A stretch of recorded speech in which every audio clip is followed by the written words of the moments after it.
اعوذ باللہ من الشیطان الرجیم بسم اللہ الرحمن الرحیم۔ شروع اللہ کے نام سے جو بڑا مہربان نہایت رحم والا ہے، اور نبی کریم حضرت محمد مصطفیٰ صلی اللہ علیہ وسلم پر بے حد درود و سلام۔ السلام علیکم ناظرین، آپ دیکھ رہے ہیں میرا یوٹیوب چینل کی جانا میں کون۔ ناظرین اکرام، آج کی اس ویڈیو میں ہم آپ کو بتائیں گے کہ کس نماز کے دوران جمائی آئے تو جادو کا اثر ہوتا ہے۔ ویڈیو کو مکمل دیکھنے سے پہلے ہمارے اس چینل کو ضرور سبسکرائب کریں اور ساتھ دیے گئے بیل آئیکن کے بٹن کو ضرور کلک کریں تاکہ ہماری آئندہ آنے والی مزید معلوماتی ویڈیوز آپ تک بر وقت پہنچتی رہیں۔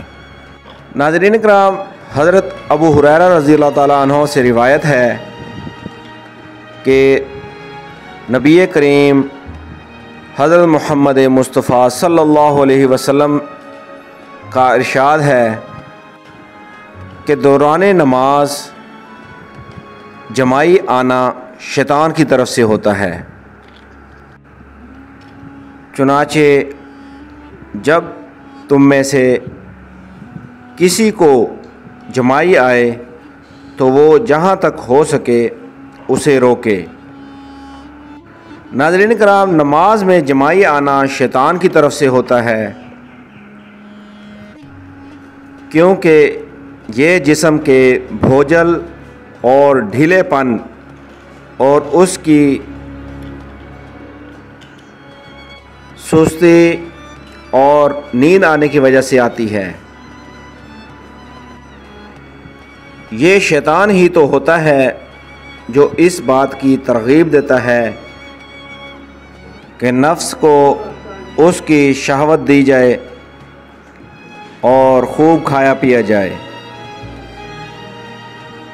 چنانچہ نمازی کو جب جمائی آنے لگے یا پھر وہ جمائی لینا چاہے تو اسے چاہیے کہ جہاں تک ہو سکے اسے ہٹائے۔ خاص طور پر ناظرین کرام، جب جمائی آنے لگے تو حکم ہے کہ دانتوں اور ہونٹوں کو بھینچ کر اسے روکے تاکہ شیطان کی چاہت پوری نہ ہو سکے، یعنی وہ اس کی صورت کو بگاڑ کر اور اس کے منہ میں داخل ہو کر اس پر ہنس نہ سکے۔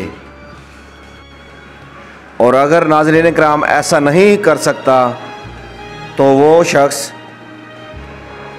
اپنے منہ پر ہاتھ رکھ لے، یعنی حکم ہے کہ اسے چاہیے کہ وہ اپنے منہ پر ہاتھ رکھ کر بند کر لے تاکہ شیطان منہ میں داخل نہ ہو سکے اور اس پر ہنس نہ سکے۔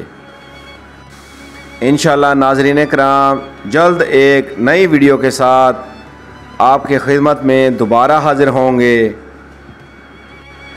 ہماری آپ سے التجا ہے کہ ہمارے اس چینل کو اپنے دوستوں عزیزوں کے ساتھ بھی شیئر کریں تاکہ ان تک بھی یہ مفید معلومات پہنچتی رہیں، اور ہو سکے تو روز حضور نبی کریم رؤوف الرحیم صلی اللہ علیہ وسلم پر درود پاک کا نذرانہ بھیجتے رہیں۔